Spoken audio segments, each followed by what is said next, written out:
Самитот на НАТО уште не е отворен, американскиот председател Трамп ја почна офанзивата против сојузниците од алијансата. Прва на удар беше Германија, ја повика веднаш да ги зголеми трошоците за одбрана на 2% од БДП-то. Германија е заложник на Русија. Ги затворија нивните нуклеарни и термоцентрали на јаглен и сега добиваат нафта и газ од Русија. НАТО треба да го разгледа тоа. Не е во ред. И плаќаат милиарди на Русија, а ние плаќаме милиарди за да ги заштитиме од Русија. Тоа е нефер кон нашата земја.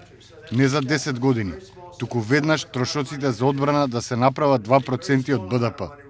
Трамп му објаснуваше на генералниот секретар Столтенберг за време на работниот поедок дека Германија греши што го поддржува гасоводот од Балтичко море вреден 11 милиарди долари за да увезува газ од Русија. Германската министерка за одбрана не му остана должна. Несомнено имаме многу спорови со Русија, но треба да ја држиме отворена линијата за комуникации и со земјите сојузници и со земјите ривали. Тензиите го достигнаа врвот околу трошењата за одбраната, но се очекува Трамп да заземе дополнителен националистички став во врска со трговските спорови. По дводневниот самит во Брисел, Трамп ќе се сретне со рускиот председател Путин во Хелсинки. Европските сојузници стравуваат дека може како отстапка да ја откаже воената вежба на НАТО Trident Juncture, која во октомври треба да се одржи во Норвешка, објаснувајќи дека може да се разбере како закана и дека тоа е преголем трошок за американските даночни обврзници. Друг проблем е Иран, откако Трамп во мај објави дека САД се повлекуваат од договорот за нуклеарната програма и ги враќаат санкциите.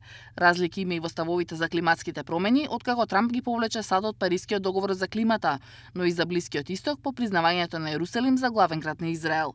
Освен на Трамп, самитот ќе се фокусира и на јакнење на способноста за одбрана, борба против тероризмот и посилна соработка со Европската унија.